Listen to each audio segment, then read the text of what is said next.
Здравствуйте, уважаемые жители города Канаш. В эфире передача по сводкам МВД, и с вами я, Анастасия Горшкова. Уважаемые граждане, распоряжением в РИО главы Чувашской Республики от 18 марта 2020 года на территории Чувашской Республики введен режим повышенной готовности.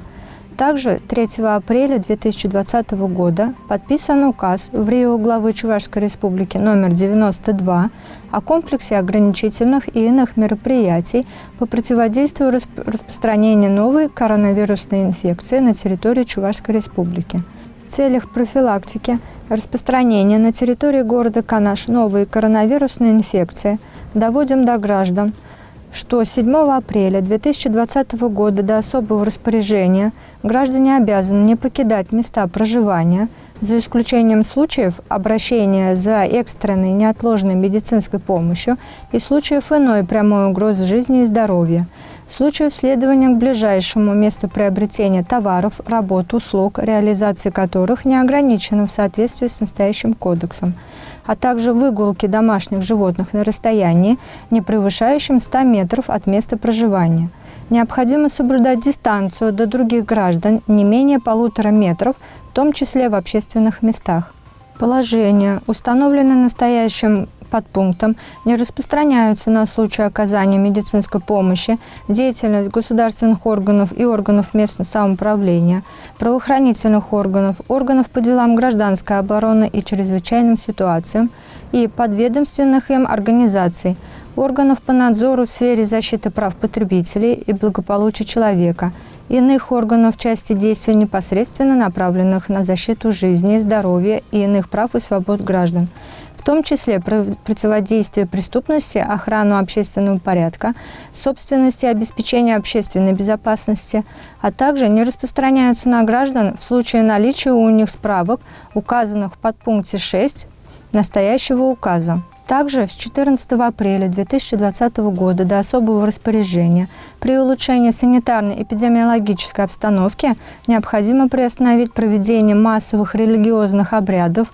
и церемоний различных конвенций с большим количеством людей, посещение гражданами территорий, помещений, зданий, которые предназначены для проведения богослужений, молитвенных и религиозных собраний, иных религиозных обрядов и церемоний, в том числе приостановить допуск граждан в культовые здания, за исключением священнослужителей, а также лиц, присутствие которых необходимо для совершения богослужений и функционирования культовых зданий.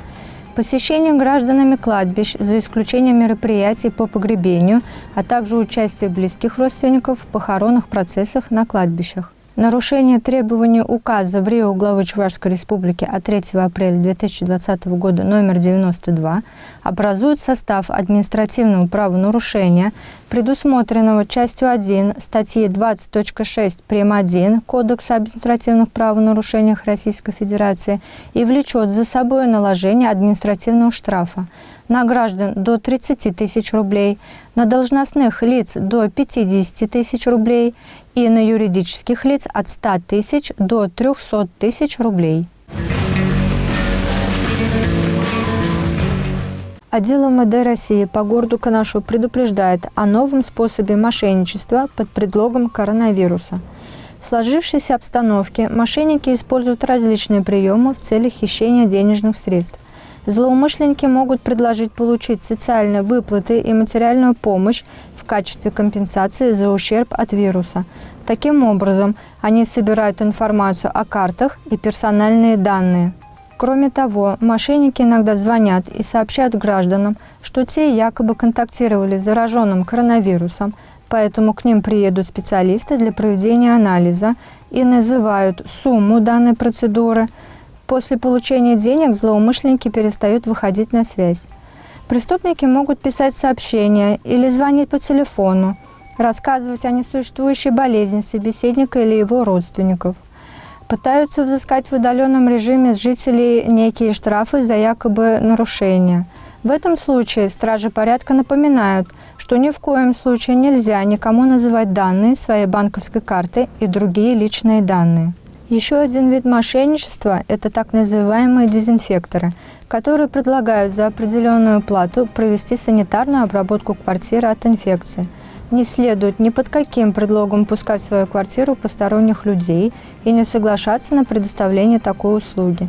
Ни при каких обстоятельствах не сообщать реквизиты своих банковских счетов карт, код с оборотной стороны карты, а также пароли, которые приходят в виде СМС-сообщений. Для защиты от телефонных мошенников не берите трубку с номеров, которые начинаются на +7 499.